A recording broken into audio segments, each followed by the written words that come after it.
예순을 갓 넘긴 나이, 이제는 시장의 소란스러움 대신 아파트 창밖으로 들리는 아이들의 웃음소리를 들으며 하루를 시작하는 스스로 평범하다고 믿고 싶은 여자이지요. 그 평범함 속에는 사실 지독했던 지난 세월에 대한 보상 심리가 단단하게 자리 잡고 있는지도 모르겠습니다. 매일 아침 저는 더 이상 시간에 쫓기지 않습니다. 알람이 울리기 전에 몸을 뒤척이며 일어나 억지로 찬밥을 물에 말아 넘기던 그런 새벽은 이제 제 인생에 없어요. 대신 커튼을 비집고 들어오는 부드러운 아침 햇살이 저를 깨울 때까지 느긋하게 잠을 즐깁니다. 느지막이 일어나 뭉근하게 끓인 누룽지로 속을 달래고 직접 원두를 갈아 커피를 내리는 시간이 제 하루의 가장 소중한 의식이자 사치입니다.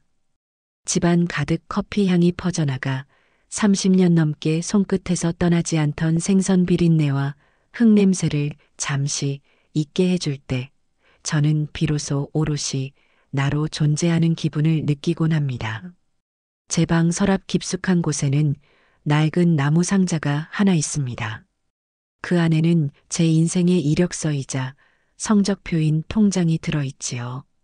수없이 손때가 묻어 너덜너덜해진 표지, 그 안에는 제 청춘과 맞바꾼 숫자가 선명하게 찍혀 있었습니다. 5억 원. 누군가는 서울의 아파트 한 채 값도 안 된다며 코웃음 칠지 모르겠습니다. 하지만 제게 이 돈은 숫자로 환산할 수 없는 시간과 눈물의 무게를 가지고 있었습니다. 29. 남편과 사별하고 어린 명호를 업은 채 시장 좌판에 처음 앉았던 그날이 떠오릅니다. 비릿한 좌판 앞에서 꾸벅꾸벅 조는 아들의 머리 위로 하얀 입김이 피어오르던 겨울, 시린 손을 호호 불어가며 얼어붙은 동태를 나르던 젊은 날에 제가 그 돈 속에 있었습니다. 35 장마철이면 질척이는 시장 바닥에 무릎까지 잠겨도 팔다 남은 채소를 상할세라 끌어안고 발을 동동 구르던 제가 있었습니다. 48 아들 명호의 대학 등록금 고지서를 받아들고 아무도 없는 캄캄한 가게에 홀로 앉아 이걸 마련하지 못하면 어쩌나 밤새 가슴을 졸이던 제가 있었습니다. 밥값을 아끼려 손님들이 먹다 남긴 국밥 국물에 찬밥을 말아 끼니를 때우고 달아빠진 고무장갑을 기워 쓰면서도 아들 학원비만은 단 한 번도 밀리지 않았습니다. 그렇게 모은 돈이었습니다. 시장 사람들은 저를 보고 독하고 모질다고 수군거렸지만 그 독한 마음이 없었다면, 그 모진 세월을 버텨내지 못했다면 지금의 저는 없었을 겁니다. 그래서 저는 가끔 그 통장을 성물처럼 소중히 꺼내보며 혼자만의 단꿈을 꾸곤 했어요. 평생 가보지 못한 제주도 푸른 바다를 보며 한 달쯤 살아보는 꿈, 동네 문화센터에서 하는 서예, 교실에 등록해 삐뚤빼뚤한 내 이름 석 자를 붓으로 멋지게 써보는 꿈, 그런 소박한 꿈들이었지요. 오직 고생한 나 이정옥을 위한 시간이었습니다. 그날도 거실 소파에 앉아 새로 산 여행 책자를 뒤적이던 평화로운 오후였습니다. 아들 명호에게서 전화가 걸려왔습니다. 어머니, 저녁에 시간 괜찮으세요? 저녁 대접하고 싶어서요. 드릴 말씀도 있고 꼭 소개해드리고 싶은 사람도 있습니다. 하나뿐인 아들의 목소리는 언제나 제 삶의 활력소입니다. 세상에 의지할 곳 하나 없던 저를 버티게 해준 유일한 기둥이었으니까요. 저는 금방이라도 소풍을 떠나는 아이처럼 마음이 들떠 저녁 약속을 준비했습니다. 몇 년 전 큰맘 먹고 장만에 옷장 깊숙이 모셔두었던 남색 원피스를 꺼내 입었습니다. 아들에게 부끄럽지 않은 엄마가 되고 싶은 마음이었어요. 약속 장소는 번화가에 있는 제법 격식 있어 보이는 한정식 집이었습니다. 은은한 조명과 정갈한 그릇들, 조용히 오가는 종업원들의 움직임이 제가 살아온 시장과는 전혀 다른 세상처럼 느껴졌습니다. 이미 도착해 있던 아들 녀석 옆에는 처음 보는 아가씨가 얌전히 앉아 있었어요. 이민경, 아들이 몇 번이나 좋다고 자랑하던 바로 그 여자였습니다. 어머니, 이쪽은 이민경이에요. 민경아, 인사드려. 우리 어머니시다. 안녕하세요, 어머님.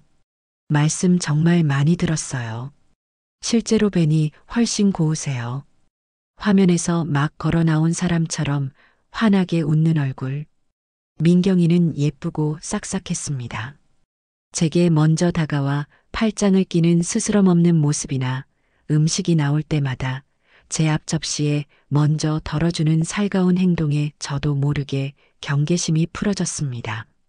내 아들이 저렇게 예쁘고 밝은 아가씨와 만난다니 복도 많지. 아들의 어깨를 흐뭇하게 두드려주며 행복한 저녁 식사를 이어갔습니다. 하지만 시간이 흐를수록 편안했던 마음 한구석에 작고 날카로운 돌멩이가 들어와 구르는 듯한 느낌을 지울 수가 없었어요. 민경이의 말과 행동은 나무랄 데 없이 상냥했지만 그 상냥함은 어딘가 잘 훈련된 것처럼 느껴졌고 대화의 내용은 미묘하게 제 신경을 긁었습니다. 요즘은 어디 아파트 커뮤니티 시설이 호텔급이더라고요. 제 친구가 사는 곳은 단지 안에 피트니스 센터랑 북카페까지 있대요. 어떻게 시작하느냐에 따라 삶의 질이 달라지는 것 같아요. 명호 씨가 워낙 능력 있고 성실해서 믿음직스럽지만 솔직히 요즘 젊은 사람들 힘만으로는 제대로 된 집에서 시작하는 건 꿈도 못 꾸잖아요. 어머님도 잘 아시죠? 분명 제게 동의를 구하는 말이었지만 그 안에는 어머님이라면 이 정도는 해주실 수 있죠? 라는 무언의 압박이 숨어 있는 것 같았습니다. 제가 애써 다른 화제로 돌리려 해도 대화는 신기할 정도로 다시 집과 돈 문제로 돌아왔습니다. 아들 명호는 그저 민경이가 하는 말이라면 무엇이든 옳다는 듯 사랑이 뚝뚝 떨어지는 눈으로 그녀를 바라보며 고개를 끄덕일 뿐이었습니다. 우리 민경이가 생각이 깊어요. 워낙 현실 감각이 좋아서요. 저는 그 현실 감각이라는 것이 정확히 무엇을 가리키는지 알 것 같아 씁쓸한 미소를 지었습니다. 민경이가 잠시 화장실에 간 사이 저는 아들에게 조용히 물었습니다. 명호야, 저 아가씨 많이 좋아하나 보구나. 네, 엄마. 민경이 없으면 안 될 것 같아요. 정말 좋은 사람이에요. 아들의 얼굴에는 진심 어린 애정이 가득했습니다. 그 모습을 보니 제 마음속에 피어오르던 작은 불안감을 억지로 눌러 담을 수밖에 없었습니다. 그래, 내가 너무 꼬여서 생각하는 것일지도 모른다. 요즘 젊은이들은 다 저렇게 현실적이고 당당한 것이겠지. 스스로를 타이르며 애써 기쁜 표정을 지었습니다. 식사를 마치고 자리를 옮긴 찻집. 따뜻한 찻잔의 온기가 손으로 전해질 때쯤 두 사람은 기다렸다는 듯 자세를 바로 하고 저를 마주 보았습니다. 어머니, 저희 진지하게 결혼하고 싶습니다. 드디어 올 것이 왔구나. 명호의 결심에 찬 목소리에 저는 가슴 벅찬 감동을 느끼며 고개를 끄덕였습니다. 그래, 잘 생각했다. 둘이 이렇게 보기 좋은데 망설일 게 뭐 있겠니? 엄마는 언제든 환영이다. 제 허락에 두 사람은 환하게 웃으며 서로를 바라보았습니다. 하지만 그 미소는 그리 오래가지 못했습니다. 민경이가 곧 찻잔을 내려놓으며 무거운 표정으로 입을 열었습니다. 그렇게 말씀해 주셔서 정말 감사해요, 어머님. 그런데 저희에게는 너무나 큰 현실의 벽이 있네요. 옆에 있던 명호가 한숨과 함께 그 말을 받았습니다. 엄마, 사실은 집 문제 때문에요.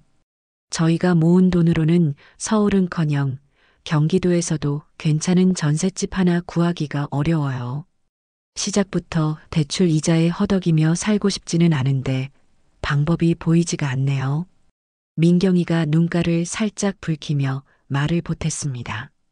저희 부모님 평생 저 하나 가르치고 시집 보내는 것만 바라보고 사셨는데 거기에 또 손을 벌릴 수는 없어요. 너무 불효하는 것 같아서요. 두 사람은 마치 약속이라도 한 듯 똑같이 처연하고 간절한 표정으로 저를 바라보았습니다. 그 시선은 더 이상 애두르지 않았습니다. 그들의 시선은 정확하게 저라는 사람을 넘어 제 인생의 전부가 담긴 통장, 그 안의 숫자 5억을 향하고 있었습니다. 오늘 아침 커피를 내리며 꿈꾸었던 소박한 행복들이 와르르 무너져 내리는 소리가 들리는 듯 했습니다. 평생을 지켜온 내 단단했던 성벽에 소리 없이 차갑고 깊은 균열이 생겨나는 순간이었습니다. 그날 찻집에서 집으로 돌아오는 내내 저는 아무 말도 할 수 없었습니다. 아들 명호는 제 옆에서 계속해서 민경이가 얼마나 생각이 깊고 착한지에 대해 늘어놓았지만 제 귀에는 아무것도 들리지 않았어요. 그저 집이라는 글자만이 머릿속을 윙윙거리며 맴돌 뿐이었습니다. 제 작은 아파트에 홀로 남겨졌을 때 저는 텅 빈 거실에 한참을 서 있었습니다. 바로 어제까지만 해도 이 공간은 제 평생의 노고를 보상해주는 안락한 성이었는데 이제는 마치 곧 빼앗길 위기에 처한 초라한 성체처럼 느껴졌지요. 밤새 잠을 설쳤습니다. 눈을 감으면 시장의 비린내와 함께 돈을 세던 지난 날이, 눈을 뜨면 아들과 민경이의 간절하던 눈빛이 번갈아 떠올랐습니다. 내 노후와 아들의 미래, 저울의 양끝에 놓인 이 두 가지를 두고 밤새도록 저울질을 했습니다. 내가 평생을 고생한 대가가 겨우 이것인가 하는 억울함과 저러다 내 아들이 정말 결혼도 못하고 힘들어지면 어쩌나 하는 불안감이 파도처럼 밀려왔다 사라지기를 반복했어요. 며칠 뒤 아들이 혼자 저를 찾아왔습니다. 헬쑥해진 얼굴로 제 앞에 앉은 아들은 무겁게 입을 열었어요. 엄마, 저번에 저희가 너무 부담을 드린 것 같아 죄송해요. 민경이도 계속 마음이 쓰인다고 하더라고요. 저는 아무 말 없이 아들을 바라보았습니다. 그 말이 진심이 아니라는 것을 너무나 잘 알고 있었기 때문입니다. 그건 사과가 아니라 더 큰 요구를 하기 위한 서막에 불과했지요. 그런데 엄마 민경이가 요즘 잠도 잘 못 자요. 결혼해서 행복하게 살고 싶은데 집 문제 때문에 시작부터 너무 힘드니까 기가 다 죽어서요. 그걸 보는 제 마음이 너무 아픕니다. 아들은 제 손을 잡았습니다. 어릴 적 시장에서 넘어져 무릎이 깨졌을 때 저를 붙잡던 바로 그 손이었습니다. 하지만 이제 그 손의 온도는 제게 위로가 아니라 무거운 족쇄처럼 느껴졌습니다. 아들은 제 눈을 똑바로 보며 말했어요. 엄마, 딱 한 번만 도와주세요. 엄마가 도와주시지 않으면 저희 정말 방법이 없어요. 이 결혼 그냥 없던 일로 해야 할지도 몰라요. 결혼을 무기로 저를 협박하는 아들의 말에 심장이 쿵 하고 내려앉았습니다. 이어서 아들은 눈물까지 글썽이며 제게 매달렸습니다. 제가 앞으로 2배, 3배로 효도할게요. 엄마 노후 제가 꼭 책임질게요. 제발요 엄마. 그날 저녁 민경이까지 합세하여 저희 집을 다시 찾아왔을 때 저는 이미 반쯤 마음을 굳힌 상태였습니다. 민경이는 붉어진 눈으로 제게 말했어요. 어머님, 저희가 정말 염치가 없습니다. 하지만 어머님 노후 자금에 손을 벌리고 싶지 않아서 저희 나름대로 은행도 알아보고 다 해봤는데 방법이 없더라고요. 저희가 행복하게 잘 사는 모습 보여드리는 게 진짜 효도라고 생각하고 딱 한 번만 기댈게요. 정말 죄송하고 감사합니다. 어머님. 두 사람이 한 마음으로 제게 쏟아내는 압박과 회유 앞에서 제 결심은 결국 모래성처럼 허물어졌습니다. 그래, 내 노후가 좀 고단하면 어떤가. 자식이 행복하다면 그걸로 된 것이지. 평생을 자식 하나만 바라보고 살아온 어미의 마음이란 그런 것이었습니다. 저는 결국 제 인생과도 같았던 통장을 그들에게 내어주기로 약속하고 말았습니다. 그 약속이 있고 난 후 모든 것은 일사천리로 진행되었습니다. 하지만 집을 보러 다니는 나날들은 제가 상상했던 것과는 전혀 달랐어요. 저는 당연히 아들과 함께 그의 미래를 그려보는 행복한 시간이 될 것이라 생각했습니다. 그러나 그 시간의 주인은 제가 아니라 민경이었습니다. 저는 그저 운전기사이자 모든 비용을 지불할 은행에 불과했지요. 첫 번째로 본 집은 지하철역과 가까운 오래된 빌라였습니다. 비록 낡았지만 내부를 수리하면 둘이 살기에는 아늑하고 괜찮아 보였어요. 하지만 민경이는 현관에 들어서자마자 코를 찡긋했습니다.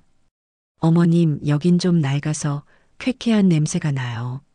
그리고 구조가 너무 옛날식이라 가구 놓기도 애매하겠어요. 두 번째로 본 집은 새로 지은 오피스텔이었습니다. 깔끔하고 보안도 잘 되어 있었지만 민경이는 창밖을 한번 쓱 훑어보더니 고개를 저었어요. 여긴 너무 좁아요. 나중에 아기라도 생기면 어떡해요? 그리고 창문 열면 바로 앞 건물이라 사생활 보호도 안 되겠네요. 세 번째, 네 번째 집도 마찬가지였습니다. 민경이의 퇴짜 목록은 점점 늘어만 갔습니다. 이 아파트는 브랜드가 별로잖아요. 제 친구들한테 말하기 창피해요. 여긴 거실에 해가 오후에만 들어오네요. 오전에 들어와야 좋은 기운이 들어온다던데. 주차장이 지하 3층까지 있어서 너무 불편하겠어요. 저는 하루 종일 서울 시내를 운전하며 녹초가 되었지만 아들 명호는 제게 따뜻한 물 한 잔 건네지 않았습니다. 그저 민경이의 기분을 맞추기에 급급했지요. 민경아, 피곤하지? 힘들면 오늘은 그만 볼까? 우리 민경이가 보는 눈이 높아서 그래. 아무 데서나 살 수 없지. 저는 점점 지쳐갔습니다. 이건 아들의 신혼집을 구하는 일이 아니라 마치 까다로운 공주님의 궁전을 고르는 시녀가 된 기분이었습니다. 내 피 같은 돈으로 사는 집인데 제 의견을 말할 기회조차 없었습니다. 그러던 어느 날 민경이가 드디어 마음에 쏙 드는 곳을 찾았다며 호들갑을 떨었습니다. 경기도 신도시에 새로 지은 번듯한 아파트 단지였지요. 모델하우스처럼 꾸며진 집은 누가 봐도 좋아 보였습니다. 널찍한 거실과 반짝이는 주방, 호텔 같은 욕실까지. 민경이는 어린아이처럼 집안을 뛰어다니며 감탄사를 연발했어요. 어머님, 저 여기 살고 싶어요. 여기가 제 꿈에 그리던 집이에요. 문제는 가격이었습니다. 부동산 중개인이 조심스럽게 알려준 가격은 제 예산인 5억을 훌쩍 뛰어넘고 있었어요. 저는 단호하게 말했습니다. 민경아, 여긴 너무 비싸구나. 우리가 가진 돈으로는 어림도 없어. 그러자 방금 전까지 환하게 웃던 민경이의 얼굴이 순식간에 굳어졌습니다. 그녀는 제게 다가와 팔짱을 끼며 애교 섞인 목소리로 말하기 시작했어요. 에이, 어머님. 이왕 해주시는 거 조금만 더 쓰셔서 제대로 된 곳에서 시작하게 해주세요. 이런 데서 살아야 저도 기죽지 않고 명호 씨 내조도 더 잘할 수 있죠. 안 그래요? 아들 명호도 옆에서 거들었습니다. 엄마, 우리가 본 집 중에 여기가 제일 좋잖아. 여기서 살면 우리 정말 행복할 것 같아. 부족한 건 엄마 이름으로 대출을 조금만 받으면 안 될까? 이자는 저희가 꼭 갚을게요. 저는 기가 막혔습니다. 내 노후 자금을 전부 내놓는 것도 모자라 이제는 내 이름으로 빚까지 지라는 말이었습니다. 하지만 이미 너무 많은 길을 와버린 탓일까요? 저는 그들의 간절한 눈빛 앞에서 또다시 저항하기를 포기하고 말았습니다. 결국 저는 제 인생에 단 한 번도 없었던 대출이라는 것을 받아 민경이가 원하는 그 집의 계약서에 도장을 찍었습니다. 통장의 잔고가 순식간에 사라지는 것을 보며 저는 제 노후 역시 그렇게 증발해버렸음을 직감했습니다. 계약금을 치르고 중도금과 잔금 날짜까지 잡힌 어느 날이었습니다. 최종 서류에 도장을 찍기 위해 부동산 중개사무소에 모두가 모였지요. 저와 아들 명호, 그리고 민경이는 물론이고 연락도 없이 민경이의 어머니, 그러니까 장차 제 사돈이 될 분까지 함께였습니다. 어색한 인사가 오가고 중개인이 서류들을 테이블 위에 펼쳐놓았습니다. 저는 당연히 제 이름으로 모든 서류를 준비하고 있었어요. 내 돈으로 사고 내 이름으로 대출까지 받은 집이니 명의가 내 것이 되는 것은 하늘의 이치와도 같이 당연한 일이었습니다. 그런데 민경이의 어머니가 아주 부드럽고 우아한 목소리로 말문을 열었습니다. 어머 사부인, 이렇게 큰일을 치르시느라 고생이 많으십니다. 아이들을 위해 이렇게까지 해주시니 저희가 몸둘 바를 모르겠어요. 별 말씀을요. 다 명호 좋자고 하는 일인데요. 제 대답이 끝나기 무섭게 사돈은 기다렸다는 듯 본론을 꺼냈습니다.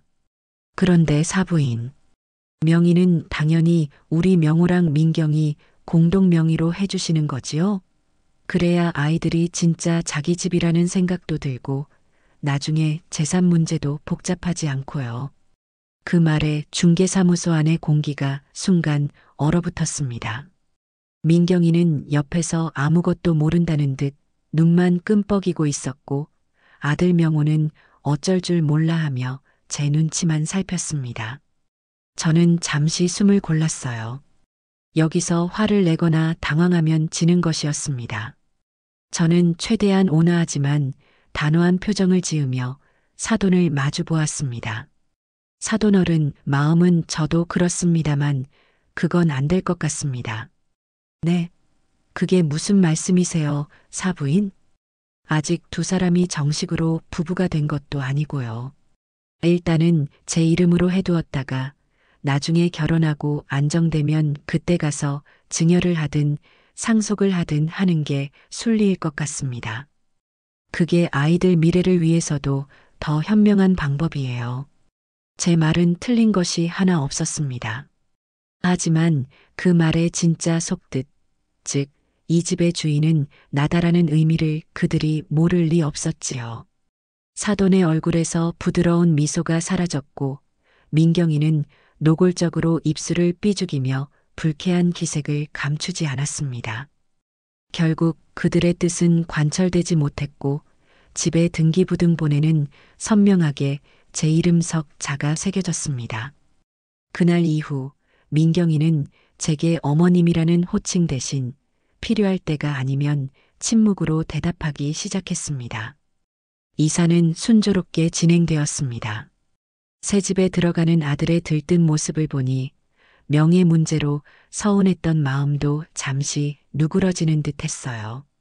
어느 날 저는 반찬이라도 좀 챙겨줄까 싶어 아들 집에 들렀습니다.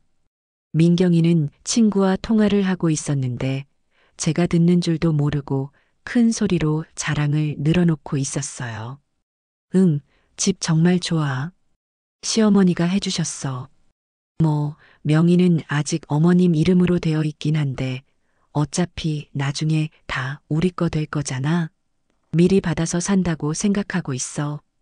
저는 제 귀를 의심했습니다. 그렇게 말하다니. 제 평생의 재산을 마치 자기 주머니 속 공깃돌처럼 여기는 그 태도에 등골이 서늘해졌습니다. 제가 헛기침을 하며 거실로 들어서자 민경이는 화들짝 놀라며 전화를 끊었지만 이미 엎질러진 물이었습니다. 그때부터 민경이의 요구는 더욱 노골적으로 변해갔습니다. 처음에는 집을 해주셨으니 혼수는 자신들이 알아서 하겠다던 말은 온데간데 없어졌어요. 어느 날 저녁 민경이는 제게 전화를 걸어와 울상을 지으며 하소연을 시작했습니다. 어머님, 저 정말 속상해서 전화드렸어요. 저희 엄마가 혼수 가구 보러 다니시다가 거의 쓰러질 뻔하셨대요. 아니, 그게 무슨 소리냐? 어머님이 해주신 집이 워낙 좋고 넓으니까 거기에 맞는 가구를 넣으려니 저희가 가진 예산으로는 턱도 없다는 거예요. 남들 다 하는 것처럼 평범한 가구를 넣으면 이 좋은 집이 초라해 보일 거고, 그렇다고 무리해서 좋은 걸 하자니 저희 엄마 등골이 휘고요. 어머님, 제가 정말 불효녀가 된 기분이에요. 듣고 있던 저는 기가 막혀 말이 나오지 않았습니다. 제가 좋은 집을 해준 것이 왜 이제 와서 그들 가족에게 부담이 되고 제가 죄인이 된 것 같은 상황으로 변한 것일까요? 이건 마치 비싼 그릇을 선물해 줬더니 그 그릇에 어울리는 비싼 음식을 채워 넣을 돈까지 달라고 투정을 부리는 격이었습니다. 제가 아무 대답이 없자 민경이는 서운하다는 듯 목소리를 높였습니다. 결국 저희 엄마가 대출이라도 받아서 혼수를 맞춰야 할 것 같다고 하시네요. 저는 정말 괜찮은데 명호 씨 기죽을까봐 걱정이라고요. 어머님 아들 체면 세워주시려다가 저희 엄마만 고생하시네요. 그 말을 끝으로 민경이는 전화를 끊었습니다. 그리고 다음 날 어김없이 아들 명호에게서 전화가 걸려왔습니다. 엄마, 어제 민경이한테 전화 받았어? 그래, 받았다. 엄마, 민경이네 집 형편 어려운 거 알잖아. 엄마가 집을 너무 좋은 걸로 해주셔서 그쪽에서도 부담이 큰가 봐. 민경이 말 들어보니까 장모님이 많이 힘들어 하시는 것 같던데. 저는 아들의 다음 말을 기다렸습니다. 제발, 제발 아니기를 바라면서요. 하지만 제 기대는 여지없이 무너졌습니다. 엄마, 이왕 이렇게 된 거, 엄마가 혼수 비용도 좀 보태주면 안 될까? 집값에 비하면 얼마 안 하는 돈이잖아. 그래야 민경이도 우리 집에 와서 처음부터 기죽지 않고 자라지. 응? 엄마. 저는 수화기를 든 채 그대로 굳어버렸습니다. 내 아들 명호는 더 이상 제가 알던 그 아들이 아니었습니다. 그는 이제 완전히 이민경이라는 여자의 사람이 되어 자신의 어머니에게 빨대를 꽂는 법을 너무나도 잘 아는 낯선 남자가 되어 있었습니다. 결국 저는 아들의 등살에 못 이겨 혼수 비용의 상당 부분을 보태주고 말았습니다. 제 통장 잔고는 이제 바닥을 드러내고 있었지만 아들 내외의 집은 번쩍이는 새 가구와 최신 가전제품들로 화려하게 채워졌습니다. 민경이는 자신의 SNS에 사랑 넘치는 우리 집, 모든 것이 완벽하게 세팅된 드림하우스 같은 문구와 함께 집안 곳곳을 찍은 사진을 올리며 자랑하기에 바빴어요. 물론 그 비용을 누가 댔는지에 대한 언급은 단 한 줄도 없었습니다.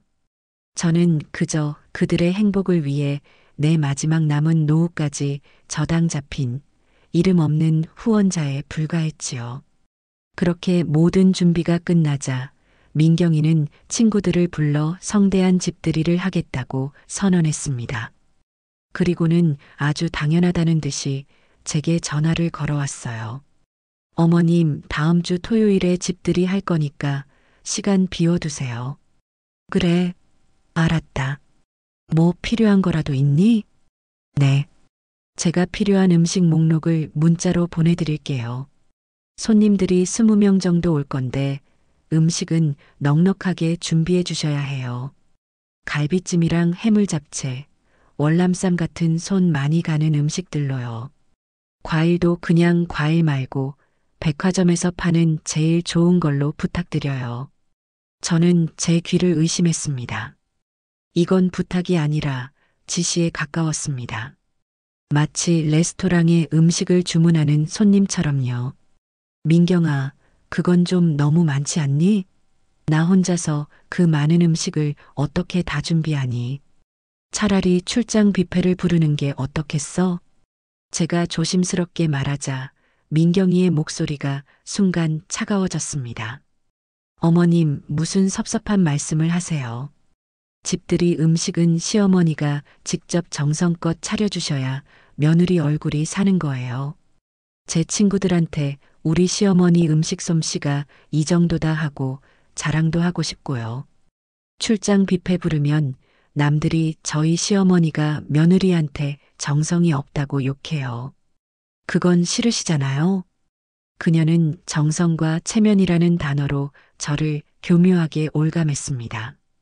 제가 거절하면 며느리 체면도 안 세워주는 무정한 시어머니가 승낙하면 그 모든 고생을 감당해야 하는 하녀가 되는 상황이었습니다. 결국 저는 또다시 울며 겨자 먹기로 그녀의 요구를 받아들일 수밖에 없었습니다. 집들이 전 이틀 동안 저는 꼬박 밤을 새웠습니다. 시장 상인들에게 부탁해 가장 좋은 재료들을 사고 좁은 부엌에서 온종일 서서 음식을 만들었지요. 허리가 끊어질 듯 아프고 다리가 퉁퉁 부었지만 아들 내외의 가장 빛나는 나를 위해 참아야 한다고 스스로를 다독였습니다. 집들이 당일 저는 커다란 통들을 양손 가득 들고 아들의 집에 도착했습니다.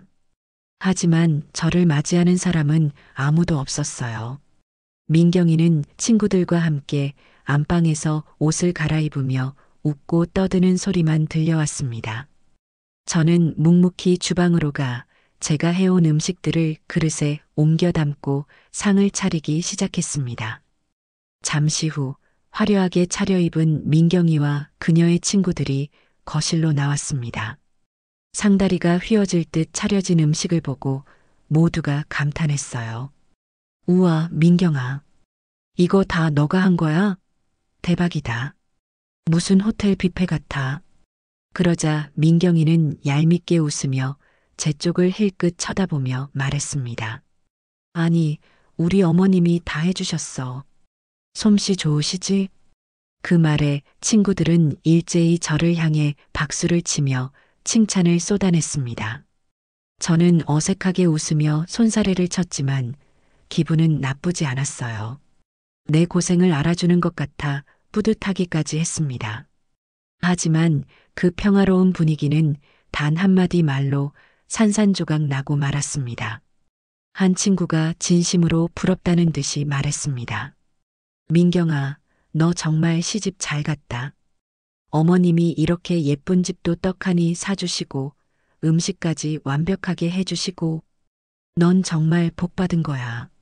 모두가 고개를 끄덕이며 동의하는 순간이었습니다.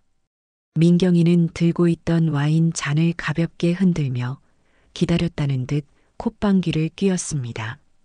그리고는 이 방 안의 모든 사람이 들을 수 있을 만큼 하지만 무언가 비밀을 말하는 듯한 교묘한 톤으로 입을 열었습니다. 얘들아, 뭘 잘 몰라서 그래. 사주신 거 아니야. 순간 거실의 모든 소음이 멎었습니다.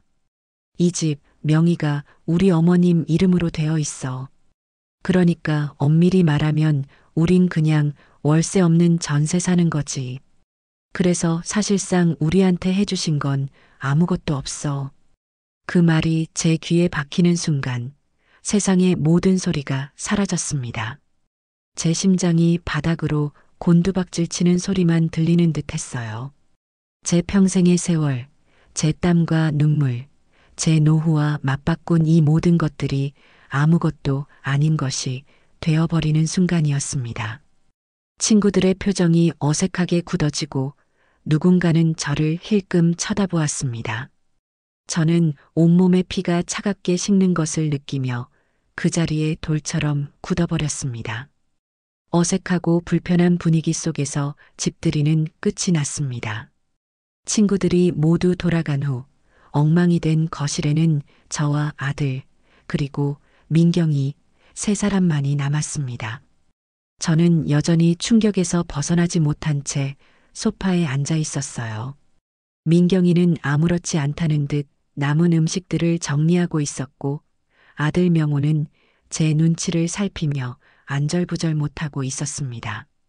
저는 떨리는 목소리로 오직 아들을 향해 물었습니다.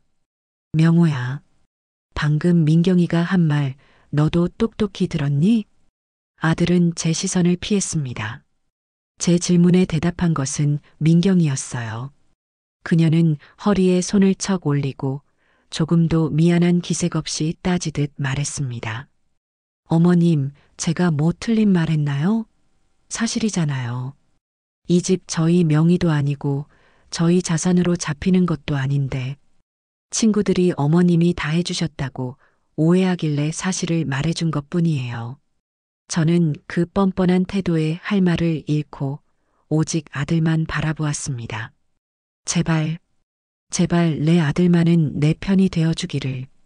당신 어떻게 우리 엄마한테 그런 말을 할 수 있어?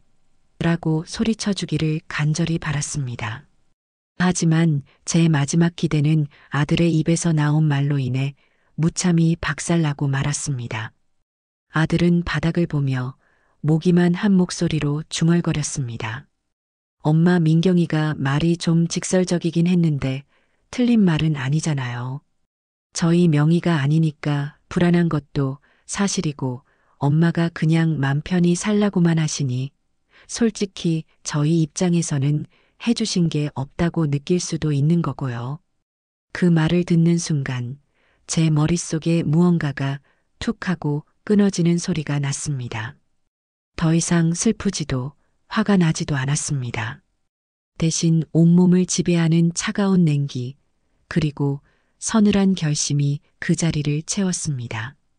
저는 아무 말 없이 자리에서 일어났습니다. 그리고 제 아들과 제 아들의 여자, 저 두 사람을 내 인생에서 처음 보는 사람처럼 한번 쓱 훑어보았습니다. 그리곤 단 한마디 말도 없이 엉망진창이 된 집을 뒤로하고 현관문을 열고 나왔습니다. 밤 공기가 칼날처럼 차가웠지만 제 마음보다는 따뜻하게 느껴졌습니다. 그 집의 현관문을 등지고 차가운 복도에 홀로 섰을 때 저는 비로소 완벽한 이방인이 되었습니다. 조금 전까지 제가 제 돈으로 구하고 제 피와 땀으로 그 안을 채웠던 공간이 이제는 저를 밀어내는 낯선 행성처럼 느껴졌습니다.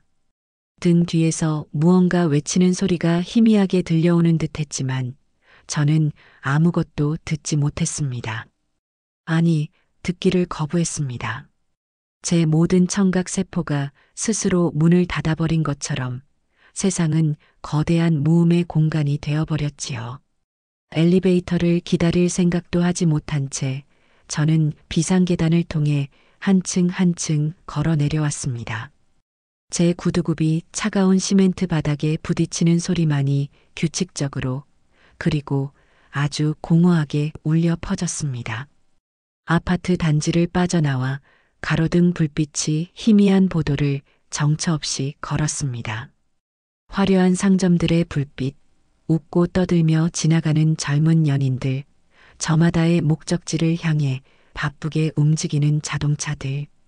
그 모든 도시의 풍경이 마치 저와는 상관없는 다른 세상의 영화처럼 느껴졌어요. 저는 그 영화 속을 유령처럼 떠다니는 존재였습니다. 제 눈에서는 눈물이 흐르지 않았습니다. 눈물샘이 이미 오래전에 말라버렸거나 혹은 슬픔이라는 감정이 담기기에는 제 안의 그릇이 이미 산산조각 나버렸기 때문일지도 모릅니다. 대신 심장이 있던 자리에 차갑고 단단한 돌덩이가 자리 잡은 듯 묵직한 통증만이 온몸으로 퍼져나갔습니다. 하지만 이상하게도 그 통증은 저를 주저앉히는 대신 오히려 굽었던 허리를 꼿꼿하게 펴게 만들었습니다. 얼마나 걸었을까요? 정신을 차려보니 저는 제가 사는 낡은 아파트의 현관문 앞에 서 있었습니다. 녹슨 손잡이를 잡고 문을 여는 순간 따뜻해야 할 집안의 공기가 서늘하게 느껴졌습니다. 저는 불도 켜지 않은 채 신발도 벗지 않고 그대로 현관에 주저앉았습니다. 그리고 어둠 속에서 제 인생 전체를 다시 한번 되감기 시작했습니다. 제가 저지른 가장 큰 실수는 무엇이었을까? 아들을 너무 믿었던 것일까? 아니면 제 노후를 너무 안일하게 생각했던 것일까? 기억들이 파노라마처럼 스쳐 지나갔습니다. 아들 명호가 초등학생일 때였습니다. 반에서 가장 좋은 운동화를 가진 친구를 몹시도 부러워했지요. 저는 새벽 시장에서 손이 부르트도록 일해번 돈으로 아들이 원하던 그 운동화를 사주었습니다. 아들은 세상을 다 가진 것처럼 기뻐하며 그걸 신고 잠이 들기까지 했어요. 하지만 불과 한 달도 되지 않아 새로 나온 다른 디자인의 운동화가 유행하자 아들은 제게 사준 운동화를 거들떠보지도 않았습니다. 신발장 구석에 처박힌 그 운동화를 보며 저는 그저 아이의 변덕이려니 하고 생각했습니다. 이제와 돌이켜보니 그것은 변덕이 아니었습니다. 타인의 희생으로 얻은 것을 너무나 쉽게 여기고 새로운 욕심이 생기면 헌신짝처럼 버리는 이기적인 본성의 첫 번째 신호였습니다. 중학생이 되었을 때는 컴퓨터를 사달라고 졸랐습니다. 공부에 필요하다는 말에 저는 몇 달간 허리띠를 졸라매고 악착같이 돈을 모아 당시로서는 최고 사양의 컴퓨터를 아들 방에 들여놓았습니다.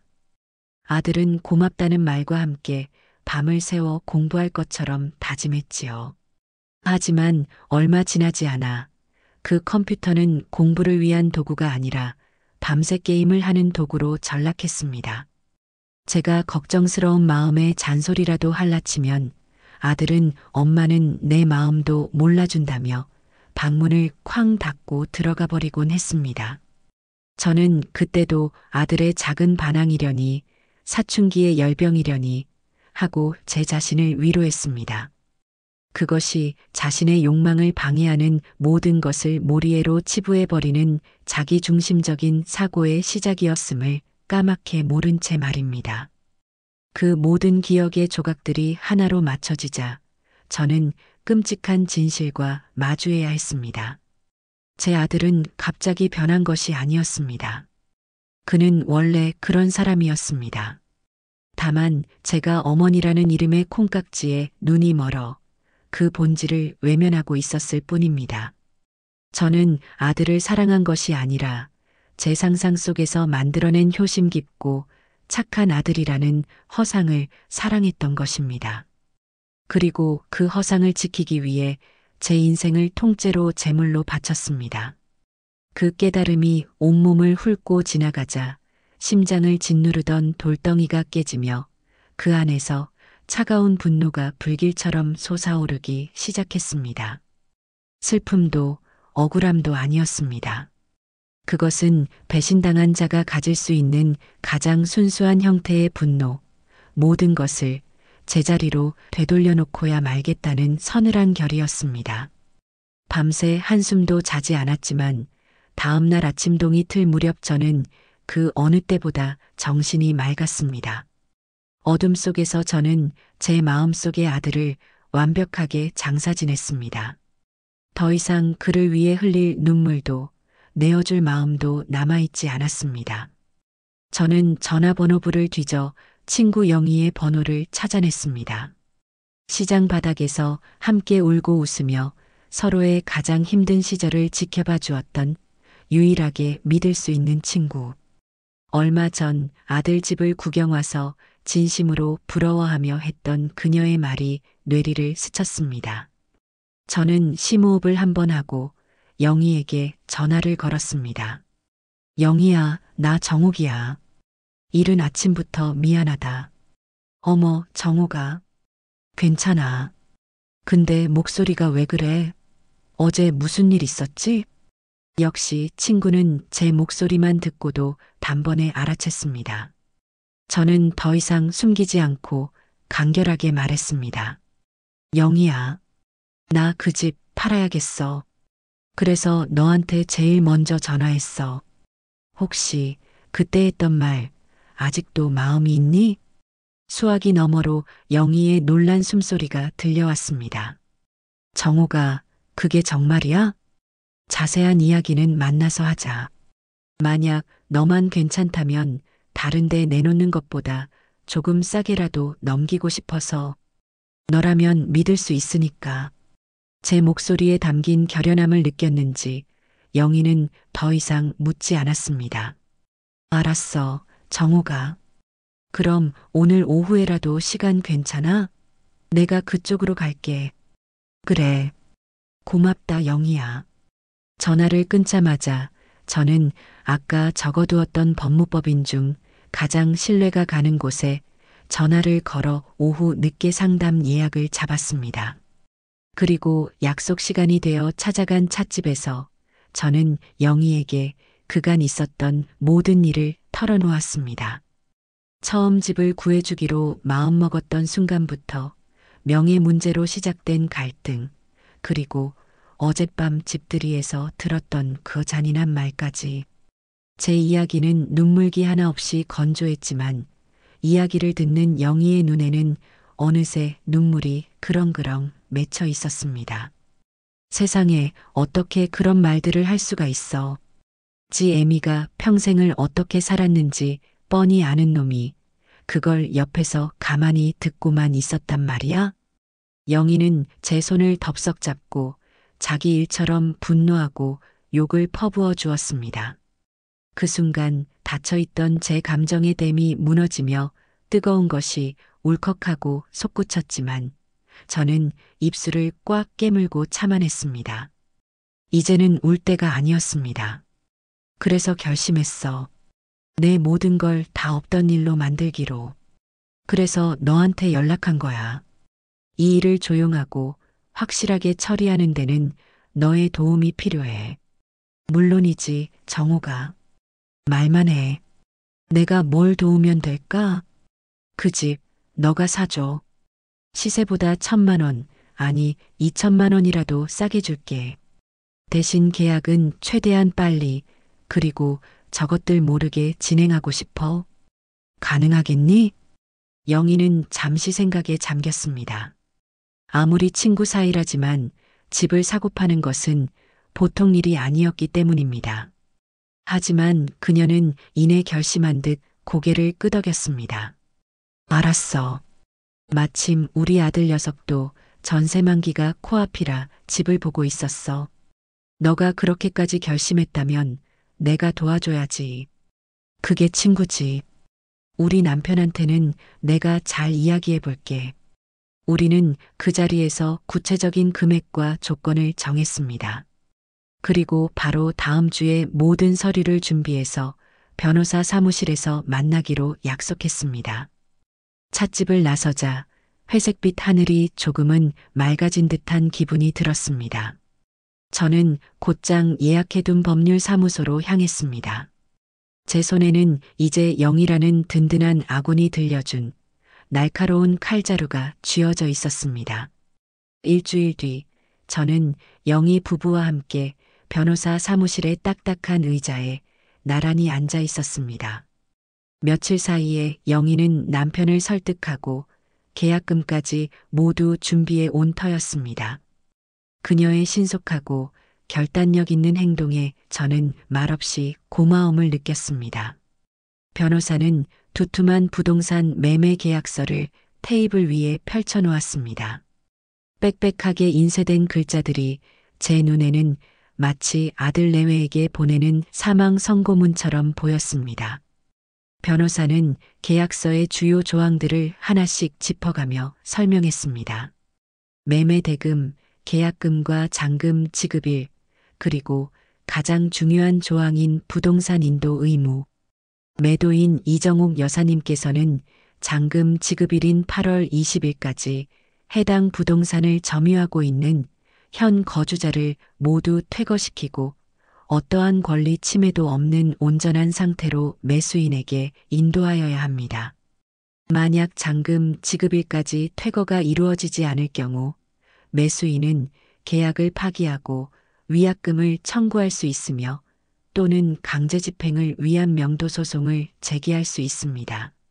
모든 소송 비용은 귀책 사유가 있는 매도인 측에서 부담하게 됩니다. 현 거주자, 강제 집행, 명도 소송. 제 인생과는 아무런 상관이 없을 것 같았던 단어들이 이제 제 현실이 되었습니다. 저는 한치의 망설임도 없이 서명란에 제 이름 석자를 또박또박 적어 넣었습니다. 그리고 제 이름 옆에 선명하게 인주를 묻힌 도장을 찍었습니다. 그 순간 제 마음속에 남아있던 마지막 한 조각의 미련마저 그 인주 자국 아래에 지식여지는 기분이었습니다. 영희 부부도 곧이어 서명을 마쳤고 계약은 성립되었습니다. 잠시 후 제 핸드폰이 짧게 울렸습니다. 영희가 보낸 계약금 5천만 원이 제 통장에 입금되었다는 알림이었습니다. 저는 그 알림 메시지를 한참 동안 들여다보았습니다. 이것은 단순히 돈이 아니었습니다. 이것은 제가 되찾은 제 인생의 주도권이었고 그 무엇과도 바꿀 수 없는 자유의 증표였습니다. 변호사 사무실을 나오며 내리쬐는 햇살이 유난히 따뜻하게 느껴졌습니다. 그 후 한동안은 폭풍 전야와 같은 고요한 시간이 흘렀습니다. 저는 제 계획을 그 누구에게도, 특히 아들 내외에게는 티끌만큼도 내비치지 않았습니다. 그들은 아마 제가 그날의 충격으로 단단히 삐져서 연락을 피하고 있다고 생각하는 모양이었습니다. 며칠에 한 번씩 아들에게서 전화가 걸려왔습니다. 그 목소리에는 초조함과 짜증이 섞여 있었지요. 엄마, 아직도 화 안 풀렸어? 사람을 이렇게까지 피하는 게 어디 있어? 우리가 잘못했다고 몇 번을 말해. 화난 거 아니다. 그냥 내 시간이 필요할 뿐이야. 무슨 시간이 그렇게 필요해? 엄마답지 않게 왜 그래? 주말에 집에 와서 밥이나 먹자. 민경이가 엄마 좋아하는 걸로 음식 해놓겠대. 생각 없다. 너희끼리 먹어라. 나중에 내가 연락할 테니 그때까지는 전화하지 말아주면 좋겠구나. 제 목소리는 감정 한 점 없이 메말라 있었습니다. 제 그런 태도가 오히려 그들에게 안도감을 준 것 같았습니다. 시간이 지나면 해결되겠지. 결국 엄마는 우리를 이기지 못할 거야라는 오만한 착각에 빠져들게 만든 것이지요.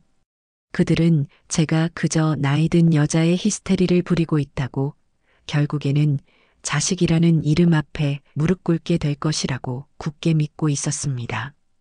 그들의 어리석은 확신은 어느 날 저녁 제가 무심코 확인한 민경이의 SNS를 통해 더욱 명확해졌습니다. 그녀는 새로 산 명품 그릇에 예쁘게 담은 파스타 사진과 함께 이런 글을 올려놓았더군요. 오늘 저녁은 오붓하게 둘이서 파스타. 이 집에서의 하루하루가 정말 꿈만 같아요. 다음 주에는 친구들 불러서 2차 집들이 예정. 신혼스타그램, 러브하우스, 우리 집이 최고. 저는 그 사진과 글을 보며 차갑게 웃었습니다. 우리 집이라. 곧 쫓겨날 운명인 줄도 모르고 남의 집에서 여왕 행세를 하고 있는 모습이 가소롭기 짝이 없었습니다. 그들의 행복에 겨운 모습은 제 분노에 기름을 붓는 격이었습니다. 그래, 마음껏 즐겨두어라.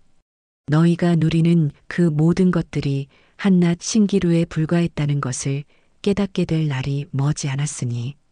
그리고 마침내 결전의 날을 잡기 위해 저는 아들에게 전화를 걸었습니다. 일부러 평소보다 훨씬 부드럽고 다정한 목소리를 꾸며냈습니다. 제 자신이 생각해도 소름이 돋을 정도의 위선적인 목소리였지요. 명호야, 아들. 잘 지내니? 갑작스러운 저의 다정한 목소리에 아들은 무척이나 당황한 듯 했습니다. 엄마. 응. 잘 지내. 엄마는? 나도 잘 지낸다. 다름이 아니라 엄마 친구 중에 영희 이모 기억하지? 옛날에 시장에서 엄마랑 같이 장사했던. 그 이모가 너희 동네 근처에 볼 일이 있어서 온다는데 아들 새집이 어떤가 구경 한번 하고 싶다고 성화네. 이번 주 토요일 오후쯤에 이모랑 이모부랑 같이 잠깐 들러서 차나 한잔하고 가도 괜찮을지 모르겠구나.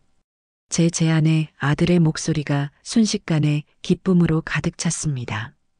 그는 이 전화가 드디어 제가 항복했다는 신호라고 자신의 성공을 남에게 자랑하고 싶어 안달이 난 어머니의 원래 모습으로 돌아왔다고 생각한 것이 분명했습니다. 정말 엄마? 그럼 당연히 괜찮고 말고 잘 됐다. 이모님 오시면 집 구경도 시켜드리고 민경이가 솜씨 발휘해서 맛있는 차도 대접하면 되겠네. 아이고, 엄마가 먼저 그렇게 전화해주니 너무 좋다. 그래, 그럼 토요일 2시쯤 들르마. 너무 번거롭게 준비하지는 말고 민경이한테도 잘 말해두렴. 걱정 마, 엄마. 민경이한테 잘 말해놓을게. 토요일에 봐.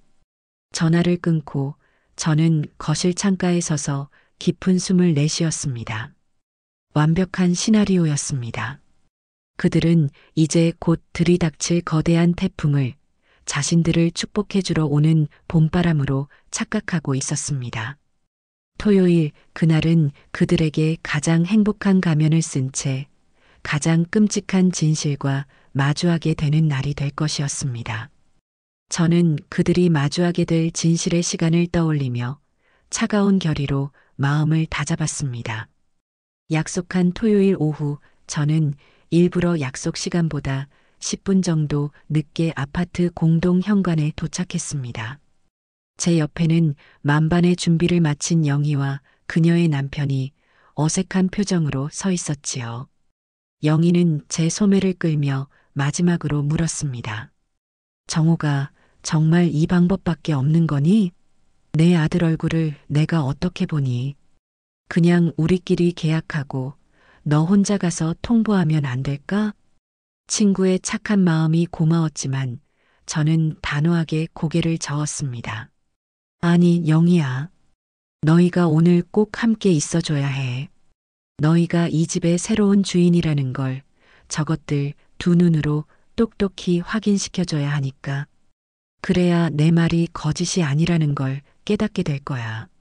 미안하지만 오늘 하루만 나쁜 년 역할 좀 같이 해줘라. 제 단호한 말에 영희는 더 이상 아무 말도 하지 못하고 무겁게 고개를 끄덕였습니다. 우리가 초인종을 눌렀을 때 문을 열고 나타난 것은 제가 사준 옷 중 가장 화려한 원피스를 차려입은 민경이었습니다. 그녀는 제가 아는 그 어떤 미소보다도 밝고 살가운 미소를 지으며 우리를 반겼습니다. 어머님, 어서 오세요. 늦으셔서 걱정했잖아요. 그리고 두 분이 말씀하신 친구분이시군요. 안녕하세요. 송명호 아내 이민경입니다. 이렇게 귀한 걸음 해주셔서 정말 감사해요. 그녀는 영희 부부의 손을 잡고 허리를 굽혀 인사하며 완벽한 며느리의 모습을 연기했습니다. 아들 명호 역시 버선발로 뛰어나와 영희 남편의 손을 잡고 살갑게 굴었습니다. 아이고, 이모님, 이모부님, 어서 오십시오. 말씀은 어머님께 많이 들었습니다. 저희 집이 누추하지만 편하게 계세요. 그들의 위선적인 환대를 받으며 집 안으로 들어서는 순간 저는 제가 연극의 연출가가 된 듯한 기묘한 쾌감을 느꼈습니다. 이 연극의 결말은 비극일 것이고 그 주인공은 바로 눈앞에 저 두 사람이었지요. 민경이는 마치 잘 훈련된 부동산 중개인처럼 넘치는 자부심을 담아 영희 부부에게 집안 구석구석을 소개했습니다. 이쪽이 저희 부부가 쓰는 안방이에요. 저쪽 창으로 햇살이 들어올 때가 가장 예뻐요. 이 붙박이장은 제가 특별히 신경 써서 주문 제작한 거랍니다. 보기보다 수납이 아주 잘 돼요. 여기는 주방인데요. 제가 가장 아끼는 공간이에요. 특히 이 아일랜드 식탁 정말 예쁘지 않나요? 여기서 명호 씨랑 같이 와인 한잔할 때가 제일 행복하더라고요. 그녀의 목소리에는 자신이 이룬 것에 대한 만족감과 행복감이 가득 묻어났습니다. 그 모든 것이 제 등골을 뺏어 세운 것인 줄은 꿈에도 모른 채 말입니다. 영희와 그녀의 남편은 어색한 미소를 지으며 연신 고개를 끄덕였습니다. 하지만 그들은 민경이의 설명에는 관심이 없었습니다. 영희는 벽지의 재질을 손끝으로 만져보았고 그녀의 남편은 거실 창틀을 유심히 살피며 창호의 브랜드를 확인했습니다. 거실이 생각보다 넓고 구조가 좋네. 우리 집 가구들이 다 들어오고도 남겠어. 특히 저쪽 벽면이 넓어서 우리 아들 녀석이 그렇게 갖고 싶어 하던 86인치 TV를 걸면 딱이겠구먼. 영희 남편의 혼잣말 같은 목소리에 집을 소개하던 민경이의 표정이 순간 미묘하게 굳었습니다. 우리 집 가구, 우리 아들 TV 같은 단어들이 그녀의 신경을 거슬렀던 것이지요. 명호 역시 의아한 표정으로 영희 남편을 쳐다보았지만 이내 집이 좋으니 부러워서 하시는 말씀이겠거니 하고 대수롭지 않게 넘기는 눈치였습니다. 어색한 집 구경이 끝나고 모두가 거실 테이블에 둘러앉았습니다. 민경이는 값비싼 캡슐 커피 머신으로 직접 내린 커피를 우아한 손길로 우리 앞에 내려놓았습니다. 이제 모든 무대는 준비되었습니다. 저는 영희에게 눈짓을 보냈습니다. 영희는 잠시 망설이는 듯 하더니 이내 마음을 굳히고는 제 시나리오대로 연기를 시작했습니다. 그녀는 민경이의 손을 자신의 투박한 손으로 따뜻하게 감싸쥐며 진심에서 우러나온 듯한 목소리로 말했습니다. 세아가 정말 고마워. 이렇게 좋은 집을, 그것도 이렇게 좋은 가격에 우리한테 넘겨주다니.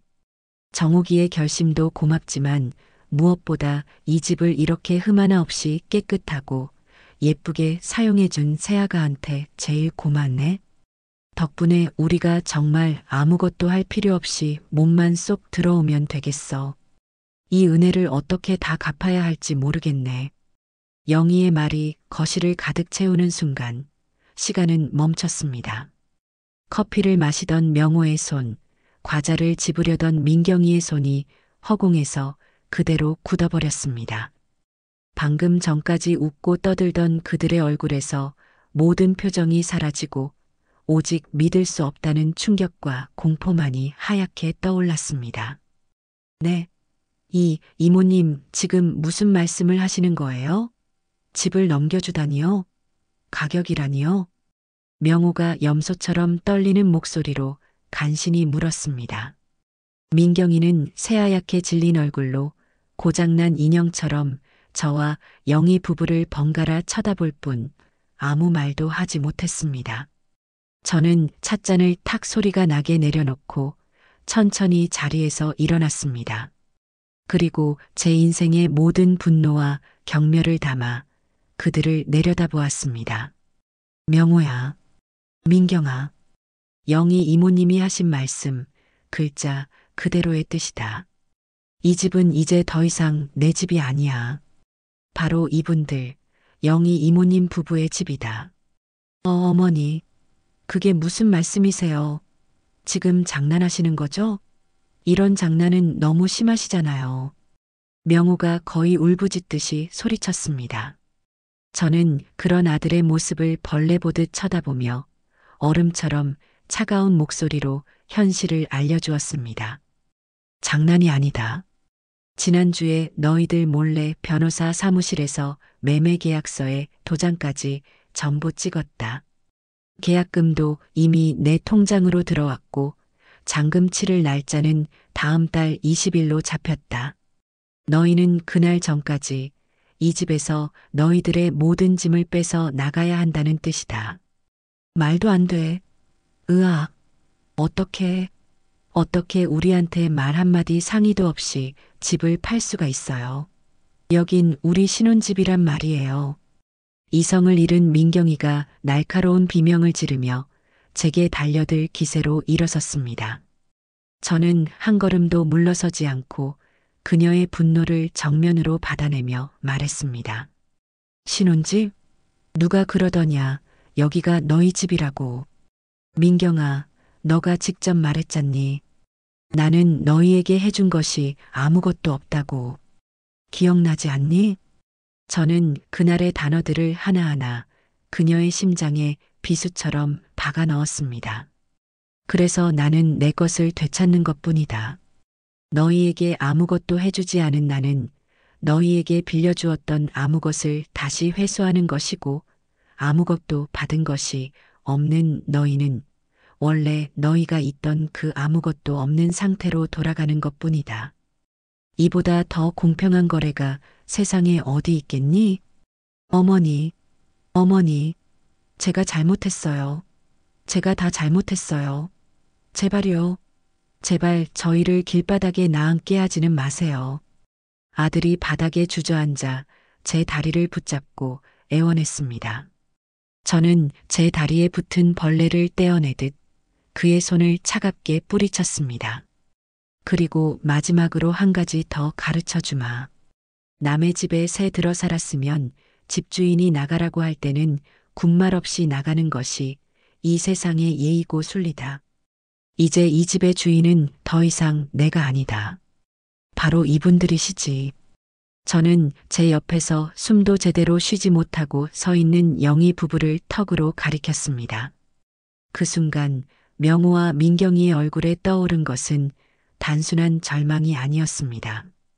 그것은 자신들이 믿었던 세상 전체가 한꺼번에 무너져 내리는 완벽한 파멸의 표정이었습니다. 저는 그들의 얼굴을 제 기억 속에 선명하게 새겨 넣었습니다. 제가 평생을 바쳐 지키려 했던 아들의 얼굴이 비참하게 일그러지는 그 순간, 저는 그 낯선 얼굴을 제 기억 속에 마지막으로 새겨 넣었습니다. 제 손으로 아들을, 그리고 제 과거를 완전히 장사 지내는 의식이었습니다. 제가 그 집을 나선 후 세상은 잠시 정지된 듯 했습니다. 제 등 뒤로 터져나올 분노와 절규를 예상했지만 오히려 현관문이 닫히는 순간까지 집안은 기이한 침묵에 휩싸여 있었지요. 아마도 그들은 방금 제가 던진 말이 가진 무게를 온전히 이해하는데 시간이 필요했을 겁니다. 제 친구 영희 부부는 어쩔 줄 몰라 하며 제 뒤를 따라 나섰습니다. 엘리베이터 안에서 영희는 제 손을 잡으며 말했습니다. 정호가 괜찮아? 너 얼굴이 너무 하얘. 저는 그제야 제 안색을 살필 여유가 생겼습니다. 괜찮지 않았습니다. 하지만 괜찮아야만 했습니다. 저는 영희를 보며 희미하게 웃어 보였습니다. 괜찮아. 그냥 내 손으로 내 오랜 상처를 도려낸 기분이라 그런가 봐. 시원하면서도 아직은 좀 아리네. 그것이 제 솔직한 심정이었습니다. 통쾌했지만 동시에 제 살점이 뜯겨나간 듯한 아릿한 통증이 남아 있었습니다. 평생을 품에 안고 키운 자식을 제 손으로 내치는 어미의 마음이 어찌 편하기만 하겠어요. 하지만 썩은 가지를 잘라내지 않으면 나무 전체가 죽는 법. 저는 제 남은 인생이라는 나무를 살리기 위해 가장 굵은 가지 하나를 잘라낸 것이었습니다. 그날 밤 저는 휴대폰을 꺼두었습니다. 불을 보듯 뻔한 전화가 빗발칠 것을 알았기 때문입니다. 대신 저는 따뜻한 물로 오랫동안 목욕을 하고 일찍 잠자리에 들었습니다. 지난 몇 달간 저를 짓눌렀던 거대한 불안감과 분노가 사라진 자리에는 텅 빈 고요함이 찾아왔습니다. 다음 날 아침 다시 휴대폰을 켰을 때 그 고요함은 여지없이 깨졌습니다. 부재중 전화 수십 통, 그리고 빼곡하게 쌓인 문자 메시지들. 발신자는 모두 명호와 민경이, 그리고 모르는 번호들이었습니다. 저는 심호흡을 한번 하고 가장 위에 있는 명호의 문자부터 천천히 읽어 내려갔습니다. 엄마, 제발. 이건 아니잖아. 어떻게 아들한테 이렇게까지 할 수 있어? 엄마, 내가 다 잘못했어. 내가 빌게.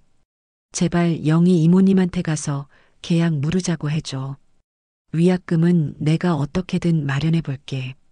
응? 엄마, 제발.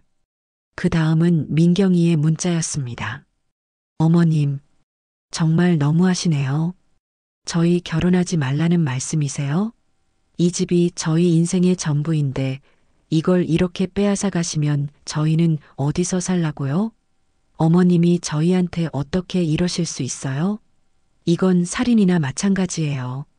살인이라. 저는 그 단어에 실소를 금할 수가 없었습니다. 제 인생을 통째로 바친 헌신을 해준 게 없다고 말했던 그 입에서 이제는 살인이라는 단어가 나오고 있었습니다. 이어서 문자를 보낸 모르는 번호의 주인은 민경이의 어머니였습니다. 사부인, 지금 제정신이십니까? 아무리 사부인 명의의 집이라지만 엄연히 아이들 신혼집으로 주신 걸 이렇게 하루아침에 빼앗는 법이 어디 있습니까? 이건 명백한 사기예요. 당장 계약 무르지 않으시면 저희도 가만히 있지 않겠습니다. 변호사 선임해서 법적으로 대응할 겁니다. 사기의 법적 대응이라. 저는 그들의 발악에 가까운 문자들을 보며 어떤 감정도 느끼지 못했습니다. 그저 이 사람들은 마지막 순간까지도 자신들이 무엇을 잘못했는지는 전혀 모르는구나 하는 차가운 사실만을 확인할 뿐이었습니다. 저는 그 모든 문자를 읽고 단 하나의 답장도 하지 않은 채 모두 삭제해버렸습니다. 그날 오후 예상대로 그들은 제 집까지 찾아왔습니다. 초인종이 미친 듯이 울려댔지요.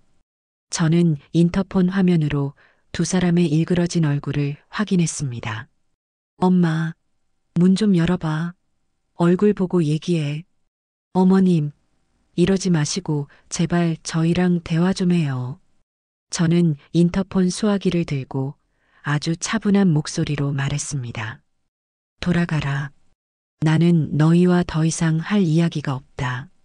엄마, 이 집에 다시 한번 찾아오면 그때는 경찰에 주거침입으로 신고할 거다. 내 말이 농담처럼 들리니? 제 단호한 목소리에 그들은 잠시 주춤하는 듯 했습니다. 하지만 곧이어 민경이의 악에 바친 목소리가 스피커를 찢을 듯이 울렸습니다. 좋아요. 이렇게 나오시겠다 이거죠? 온 동네 사람들이 다 알게 해줄게요. 아들 신혼집 빼앗는 악독한 시어머니라고 소문 다 낼 거라고요. 어머님 인생 제가 아주 망쳐드릴게요. 저는 그 말을 끝으로 인터폰을 끊어버렸습니다.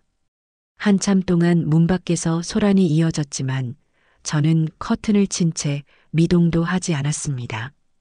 잠시 후 이웃집에서 시끄럽다고 항의하는 소리가 들리더니 그들의 소음도 잦아들었습니다. 저는 그들이 돌아간 것을 확인하고 나서야 변호사에게 전화를 걸었습니다. 변호사님, 저 이정옥입니다. 예상대로 순순히 나갈 것 같지가 않네요. 그러실 줄 알았습니다. 그렇다면 이제 다음 단계로 넘어가야 합니다. 내용 증명을 발송하도록 하겠습니다. 변호사의 조언에 따라 저는 아들과 민경이의 이름으로 각각 내용 증명을 작성했습니다. 그 안에는 귀하는 본인의 소유인 해당 부동산에 아무런 법적 권리 없이 거주하고 있으며 8월 20일까지 자진 퇴거할 것을 명하는 바입니다. 만약 지정된 날짜까지 퇴거하지 않을 시 부동산 명도 소송을 제기할 것이며 소송에 드는 모든 비용과 그간의 거주에 대한 부당이득 반환을 청구할 것임을 엄중히 고지합니다. 라는 내용이 담겨 있었습니다. 우체국에 가서 그 서류의 통신일자를 찍어 발송하는 순간 저는 이 싸움이 이제 감정의 영역을 완전히 떠나 법과 원칙의 영역으로 들어섰음을 직감했습니다. 며칠 뒤 명호에게서 다시 전화가 왔습니다. 그의 목소리는 이전의 분노나 애원이 아닌 공포에 질려 있었습니다. 엄마 이게 뭐야? 우체국에서 이런 게 왔어. 엄마, 정말 우리를 고소할 거야? 어떻게 엄마가 아들을 상대로 법정에 세울 수가 있어? 나는 너를 법정에 세우려는 게 아니다. 내 재산을 불법으로 점거하고 있는 사람에게 정당한 권리를 행사하는 것뿐이다. 그게 너라는 사실이 문제일 뿐이지. 제발 엄마, 사람들이 알면 어떡해. 내 인생은 뭐가 돼? 내 인생? 너는 내 인생에 대해서는 단 한 번이라도 생각해 본 적이 있니? 이제 와서 내 인생을 걱정하는구나. 나가라, 명호야. 그 집에서 나가는 것이 너와 내가 서로를 위해 해줄 수 있는 마지막 배려다. 전화를 끊고 저는 달력의 8월 20일이라는 날짜에 붉은 동그라미를 쳤습니다. 그날이 오기까지 저는 제 감정을 무뎌지게 만드는 연습을 했습니다. 그리고 마침내 퇴거일이 밝았습니다. 그날 아침 저는 영희와 함께 그 아파트로 향했습니다. 아파트 입구에는 이미 커다란 이삿짐 센터 트럭이 한 대 서 있었고 이삿짐 센터 직원들이 분주하게 가구와 상자들을 실어 나르고 있었습니다. 저는 그 광경을 멀리서 잠시 지켜보았습니다. 제가 사준 소파, 제가 값을 보태준 냉장고와 세탁기, 그들이 우리 집을 채우고 있던 모든 것들이 차가운 트럭 짐칸 위로 차곡차곡 쌓여갔습니다. 그것은 마치 제가 쏟아부었던 모든 헌신과 애정이 쓰레기처럼 버려져 실려나가는 모습 같았습니다. 우리가 집 앞에 도착했을 때 문은 활짝 열려 있었습니다. 텅 빈 거실에는 민경이가 홀로 서서 팔짱을 낀 채 우리를 노려보고 있었습니다. 그녀의 눈은 붉게 충혈되어 있었지만 눈물은 보이지 않았습니다. 대신 지독한 증오와 경멸이 가득 담겨 있었지요. 이제 속이 시원하세요? 그녀가 제게 뱉은 첫마디였습니다. 저는 아무 대답도 하지 않았습니다. 대답할 가치를 느끼지 못했기 때문입니다. 잠시 후 방에서 나온 명호가 제 앞에 섰습니다. 며칠 사이에 수척해진 얼굴이 말이 아니었습니다. 엄마 정말 이렇게까지 해야만 했어? 저는 그런 아들을 똑바로 바라보며 제 인생에서 가장 조용하고 가장 단호한 목소리로 말했습니다. 그래, 이렇게까지 해야만 했다. 너희가 나를 그렇게 만들었으니까. 더 이상 아무런 대화도 오가지 않았습니다. 이삿짐 센터 직원이 마지막 짐을 나르고 명호는 터덜터덜 그 뒤를 따라 나섰습니다. 민경이는 마지막까지 저를 쏘아보더니 두고 봐. 나도 가만히 안 있을 거야. 라는 저주 섞인 말을 남기고 집을 나섰습니다. 저는 텅 비어버린 집안을 한번 둘러보았습니다. 불과 얼마 전까지 이곳은 제게 아들의 행복한 미래이자 제 노후의 희생이었습니다. 하지만 이제 이곳은 그저 주인을 기다리는 빈 껍데기에 불과했습니다. 저는 주머니에서 열쇠를 꺼내 새로운 주인인 영희의 손에 쥐어주었습니다. 영희야, 이제 이 집은 너의 집이야. 영희는 복잡한 표정으로 열쇠를 받아들었습니다. 아파트 밖으로 나왔을 때 이삿짐 트럭이 막 출발하고 있었습니다. 트럭 조수석에 앉아 저를 원망스럽게 쳐다보는 아들의 마지막 얼굴을 저는 애써 외면했습니다. 그렇게 제 인생의 가장 길고 아팠던 장이 막을 내리고 있었습니다. 아들 내외가 쫓겨나듯 이사를 나가고 잔금을 치르기로 한 날이 되었습니다. 저는 영희 부부와 함께 다시 법률사무소에 마주 앉았습니다. 모든 서류 절차가 마무리되고 잠시 후 제 핸드폰으로 거액의 돈이 입금되었다는 알림이 떴습니다. 집을 팔고 남은 잔금이었습니다. 제 통장에 다시 찍힌 그 숫자를 보는 순간 저는 아주 기묘한 해방감을 느꼈습니다. 떠나갔던 돈이 다시 돌아왔지만 그 돈의 의미는 완전히 달라져 있었습니다. 이전의 돈이 자식을 위한 희생과 의무의 무게를 가졌다면 지금의 이 돈은 오롯이 나를 위한 자유와 권리의 무게를 가지고 있었습니다. 저는 변호사와 영희 부부에게 정중히 감사 인사를 하고 사무실을 나섰습니다. 이제 저는 제 인생의 주도권을 완벽하게 되찾은 것이었습니다. 제가 가장 먼저 한 일은 저 자신을 위한 집을 구하는 것이었습니다. 더 이상 아들의 직장이나 며느리의 취향을 고려할 필요가 없었지요. 저는 오직 제가 원하는 조건들만을 생각했습니다. 첫째, 너무 넓지 않을 것. 혼자 사는 제게 큰 집은 관리하기 힘든 짐일 뿐이었습니다. 둘째, 햇살이 잘 들어올 것. 평생을 어둡고 축축한 시장에서 보냈기에 남은 인생은 햇살 속에서 살고 싶었습니다. 셋째, 조용하고 안전할 것. 더 이상 그 누구에게도 제 평화를 방해받고 싶지 않았습니다. 새로운 집을 구하는 과정은 이전과는 180도 달랐습니다. 저는 누구의 눈치도 보지 않고 오직 제 마음에 드는 곳을 찾아다녔습니다. 부동산 중개인은 제 단호하고 명확한 요구에 맞춰 몇 군데의 집을 보여주었고, 저는 그 중에서 강가가 내다보이는 작은 오피스텔을 단번에 마음에 들어 했습니다. 계약은 신속하게 이루어졌고, 저는 곧 저만의 새로운 보금자리를 갖게 되었습니다. 이삿짐이라고 해봐야 단출한 옷가지와 몇 안 되는 살림살이가 전부였지만, 제 손으로 직접 꾸민 작은 공간에 들어선 첫날 밤, 저는 수년 만에 처음으로 깊고 평온한 잠을 잘 수 있었습니다.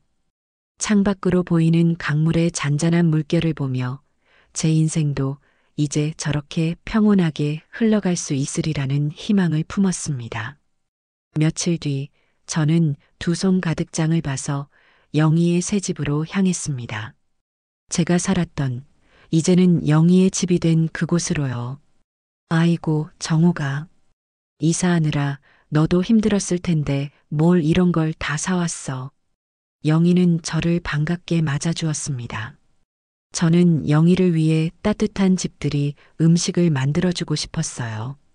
너야말로 새 집에 이사와서 정리하려면 얼마나 힘드냐. 오늘은 내가 솜씨 발휘 좀 해볼게. 저는 익숙하게 그 집 주방으로 들어가 음식을 만들기 시작했습니다. 똑같은 주방이었지만 제 마음은 전혀 달랐습니다. 이전에는 며느리의 체면을 위해, 아들의 행복을 위해 의무감으로 요리를 했다면, 지금은 소중한 친구를 위해 기쁜 마음으로 요리를 하고 있었습니다. 우리는 함께 갈비찜과 잡채를 만들며 지난 세월의 회포를 풀었습니다. 웃음소리가 집안에 가득 찼지요. 식사를 하며 영희가 조심스럽게 물었습니다. 정호가, 그 뒤로 명호한테서는 연락 없었어? 없었어. 그리고 앞으로도 없었으면 좋겠고. 그래도 어미 마음이 어디 그렇겠니? 걔는 지금 어디서 뭐라고 지낸다니? 몰라. 알고 싶지도 않아, 영희야. 나는 이제 내 인생만 생각할 거야. 그 아이의 인생은 이제 그 아이의 몫이지, 내 몫이 아니야. 제 단호한 대답에 영희는 더 이상 아무것도 묻지 않았습니다. 우리는 그저 즐겁게 식사를 하고 함께 집을 꾸미며 웃고 떠들었습니다. 한때는 제게 지독한 상처와 배신감을 안겨주었던 그 공간이 이제는 따뜻한 우정과 위로의 공간으로 변해 있었습니다. 집을 나서며 저는 비로소 그 집에 얽힌 모든 아픈 기억들을 완전히 떠나보낼 수 있었습니다. 그 후 저는 본격적으로 저 자신에게 투자하는 시간을 갖기 시작했습니다. 평생을 시장에서 일하며 제 몸을 돌볼 겨를이 없었던 저는 가장 먼저 피트니스 센터에 등록했습니다. 뻣뻣한 몸으로 요가 동작을 따라하는 것이 처음에는 어색하고 힘들었지만 땀을 흘리고 나면 몸과 마음이 한결 가벼워지는 것을 느꼈습니다.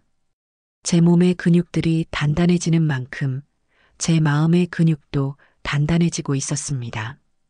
그리고 저는 백화점으로 향했습니다.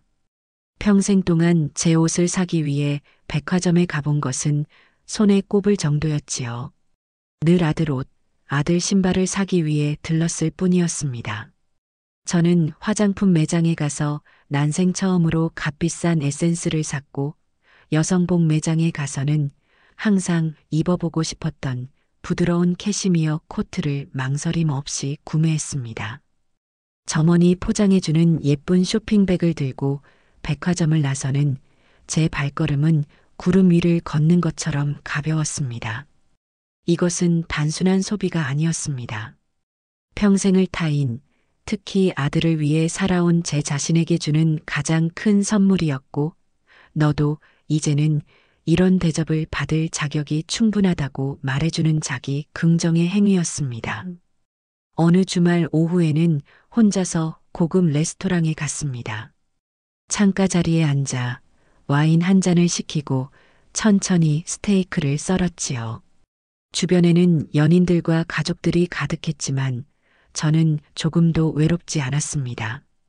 오히려 혼자만의 시간을 오롯이 즐기는 제 자신이 무척이나 대견하고 자랑스럽게 느껴졌습니다.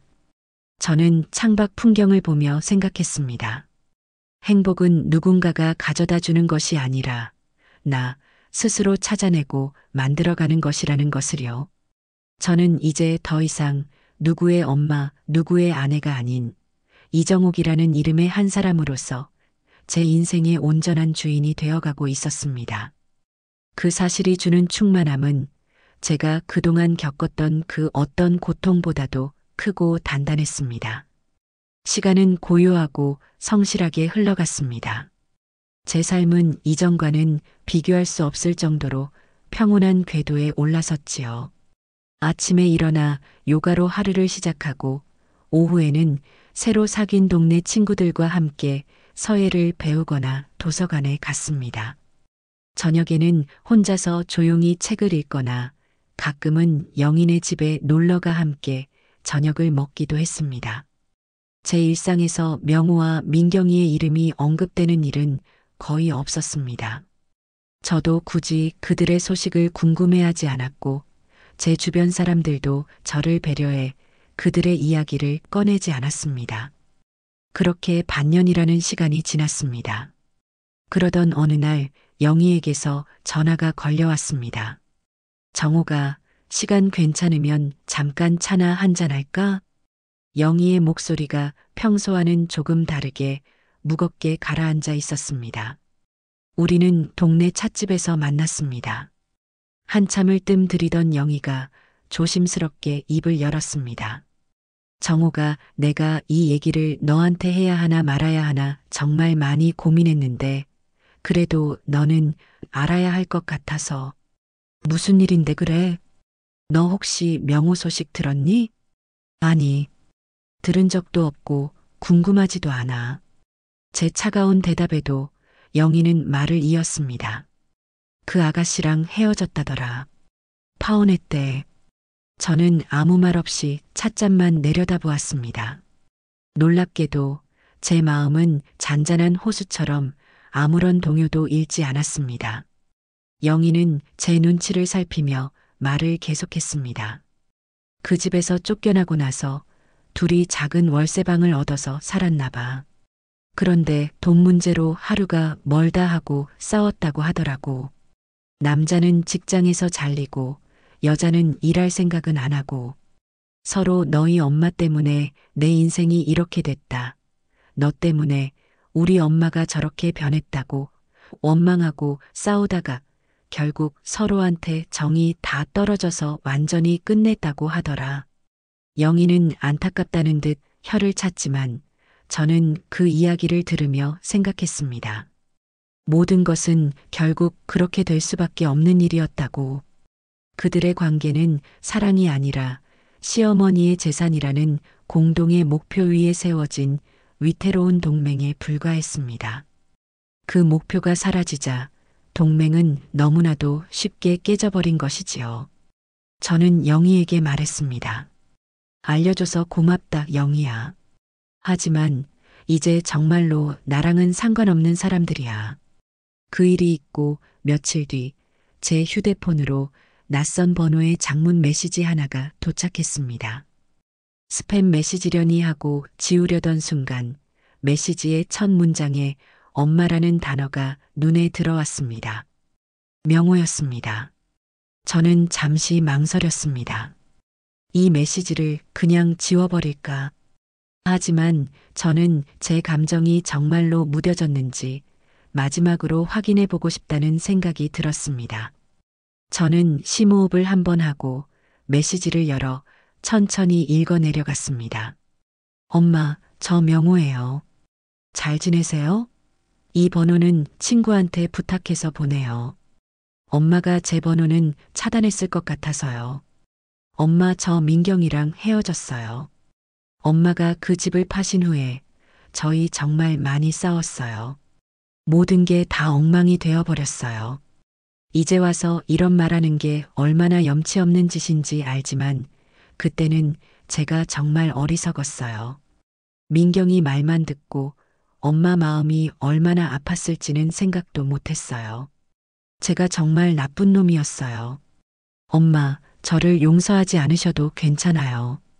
하지만 딱 한 번만 더 뵐 수는 없을까요? 엄마가 끓여주던 된장찌개가 너무 먹고 싶어요. 제가 정말 잘못했습니다. 엄마. 메시지는 구차한 자기 변명과 뒤늦은 후회, 그리고 교묘하게 숨겨진 동정심 유발로 가득 차 있었습니다. 저는 그 긴 글을 처음부터 끝까지 아주 무표정한 얼굴로 읽었습니다. 눈물도 분노도 연민도 그 어떤 감정도 일어나지 않았습니다. 그저 그래서 나더러 지금 어쩌라는 것인가 하는 생각만이 들었습니다. 그는 여전히 변하지 않았습니다. 그는 자신의 잘못을 진심으로 뉘우치는 것이 아니라 그저 자신이 처한 불행한 현실에서 벗어나기 위해 저를 다시 이용하려는 것뿐이었습니다. 저는 그 메시지를 다 읽고 잠시의 망설임도 없이 차단 버튼과 삭제 버튼을 차례로 눌렀습니다. 제 휴대폰에서 그리고 제 인생에서 그의 존재가 다시 한번 깨끗하게 지워지는 순간이었습니다. 어느 맑은 가을날이었습니다. 저는 새로 산 카메라를 들고 집 근처 공원으로 산책을 나갔습니다. 서예 다음으로 새로 시작한 취미는 사진이었지요. 세상의 아름다운 순간들을 제 시선으로 담아내는 일이 무척이나 즐거웠습니다. 붉게 물든 단풍잎, 벤치에 앉아 담소를 나누는 노인들, 깔깔거리며 뛰어노는 아이들. 저는 그 모든 평범하고 소중한 풍경들을 뷰파인더에 담았습니다. 한참 동안 사진을 찍다 보니 어느새 해가 뉘엿뉘엿 지고 있었습니다. 저는 공원 벤치에 앉아 따뜻한 캔 커피를 마시며 노을 지는 하늘을 바라보았습니다. 문득 지난 1년 동안의 일들이 영화처럼 스쳐 지나갔습니다. 제 인생을 송두리째 뒤흔들었던 그 거대한 폭풍이 이제는 아주 먼 옛날의 일처럼 아득하게 느껴졌습니다. 저는 더 이상 그들을 원망하지 않았습니다. 원망이라는 감정조차 그들에게 내어주기에는 너무나 아까운 내 감정의 소모라는 것을 깨달았기 때문입니다. 그들은 이제 제게 아무런 영향도 미치지 못하는 그저 한때 제 인생을 스쳐 지나갔던 타인일 뿐이었습니다. 저는 자리에서 일어나 집으로 향했습니다.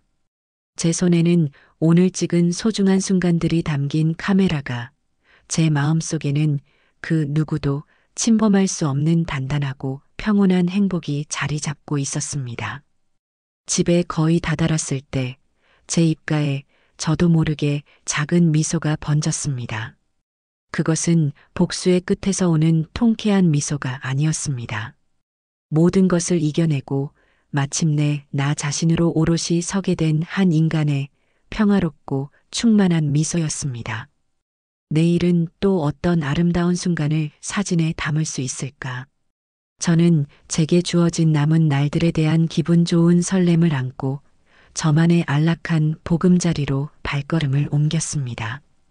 계절이 두어 번 더 바뀌고 제 작은 오피스텔 창밖으로 보이는 강물 위로 따스한 봄볕이 다시 내려앉기 시작했습니다. 제 삶에도 완연한 봄이 찾아와 있었습니다. 더 이상 과거의 아픔에 뒤척이며 잠을 설치는 밤은 없었고 미래에 대한 막연한 불안감에 한숨 짓는 일도 사라졌습니다. 제 하루는 이제 규칙적인 평온함과 소소한 설렘으로 채워져 있었지요. 사진 동호회에서 만난 새로운 인연들은 제 삶에 예상치 못한 활력을 불어넣어 주었습니다.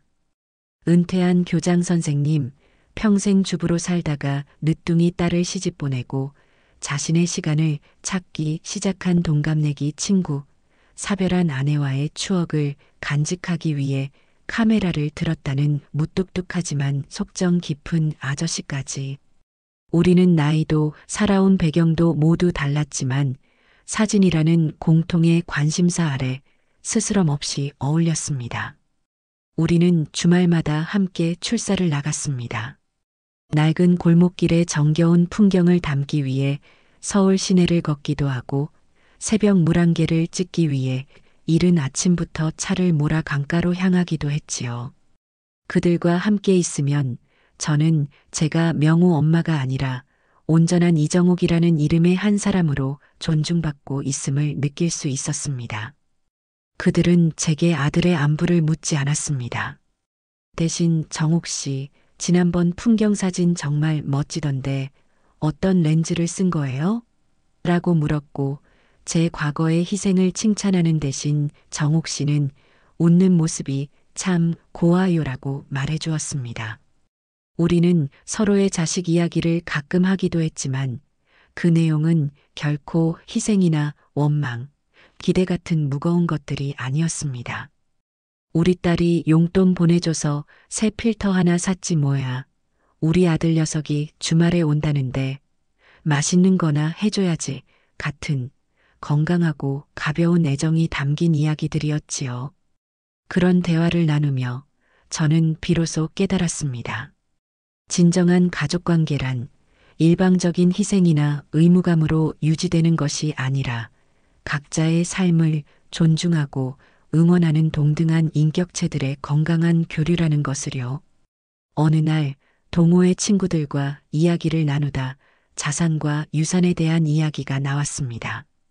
한 친구가 자식들에게 부담 주지 않기 위해 미리 유언장을 작성해 두었다는 말을 무심코 던졌지요. 그 말을 듣는 순간 제 머릿속에 작은 전구 하나가 반짝하고 켜졌습니다. 그동안 잊고 있었던 하지만 언젠가는 반드시 매듭지어야 할 마지막 숙제가 남아 있었던 것입니다. 바로 제 이름으로 된 이 모든 재산의 마지막 행선지를 정하는 일이었습니다. 며칠을 고민한 끝에 저는 다시 한번 변호사 사무실을 찾았습니다.